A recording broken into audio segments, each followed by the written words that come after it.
Thank you very much for this interview, for granting us this interview. One of the soldiers who was among the contingent sent to Saudi Arabia for military exercise alleged that they were paid only $1,500, and upon their return to the Gambia, their per diems were not paid. Can you shed light on this? The Gambia Armed Forces was invited by the Armed Forces of the Kingdom of Saudi Arabia to take part in an exercise called Gulf Shield 1, which was slated to commence from the 6th of March to the 6th of April.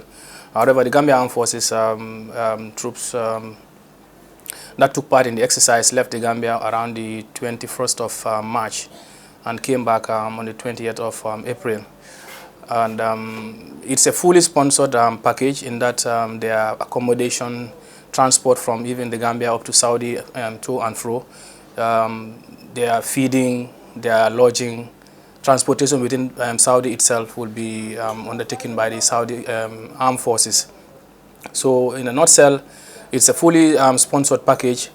And for situations like this, at this level of the central government, if you are nominated for a course or a training or a conference which is fully sponsored, the government owes you nothing, zero, because he's talking about per diem.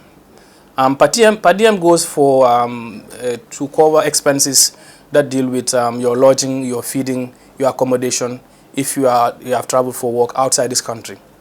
So for their case, this is a fully sponsored package, and if we go by the terms and conditions of service as per central government, the government owes them nothing. However, within the Gambia Armed Forces, the command has a responsibility to its members. And with this particular situation, when the issue came up, the Chief of Defense Staff approved their payment after a recommendation that they be paid $15,000 per troop. So all 85 officers and soldiers who left the Gambia to participate in this exercise were paid $15,000, and this was approved at the central government after a lot of negotiations. Because even myself and some other officers, when we travel, we are given like a departure allowance of $10,000. But for their case, they are going far away up to the Kingdom of Saudi Arabia. The command deemed it fitting, and also as part of their responsibility, to give them $15,000 for their upkeep. This was what we gave them, and then they went. They had no issues when they were even on the ground. They were well taken care of by the Saudi authorities. The Chief of Defense Staff was invited in the capacity of an observer, and also to represent His Excellency the President as a Minister of Defense during the exercise.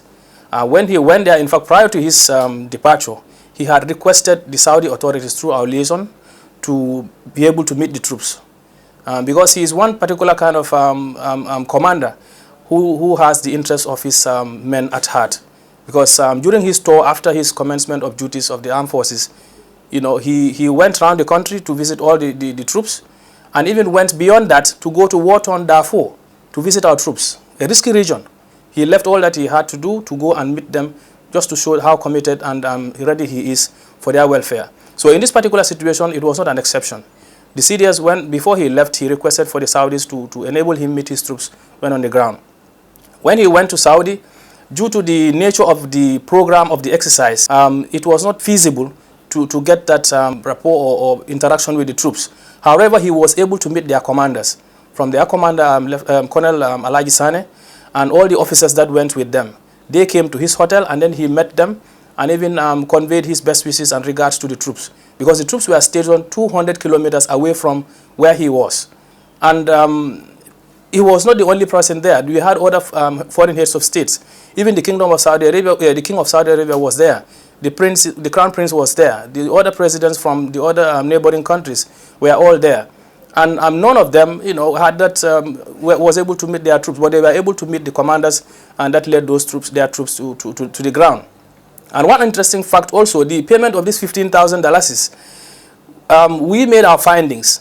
All the other troops that came from the neighboring countries like Guinea-Conakry, Mauritania, and the others in the sub-region were paid far less than what our troops got.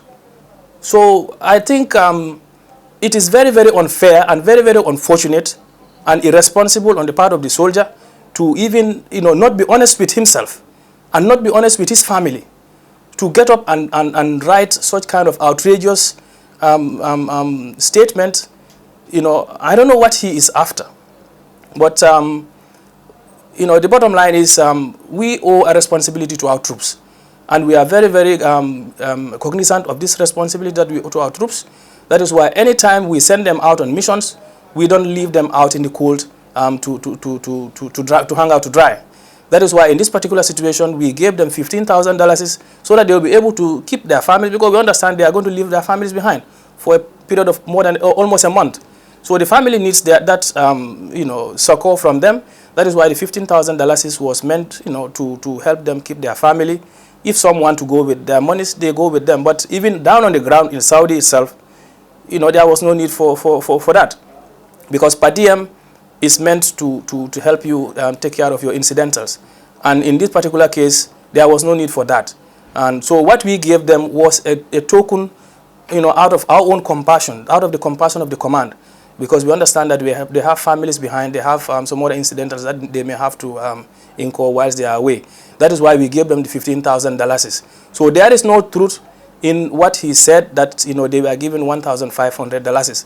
I think it behoves on him after this interview to do the right thing, to set the record straight, because, you know, you have to be honest with yourself, your family. You know, it's just. When I saw the report, it was just so shocking to me that somebody would receive $15,000 in less than a month. He's forgotten that he's gotten $15,000 and starts claiming that he got $1,500. Whatever he's trying to get out of this, I don't know. But to set the record straight, we gave them $15,000.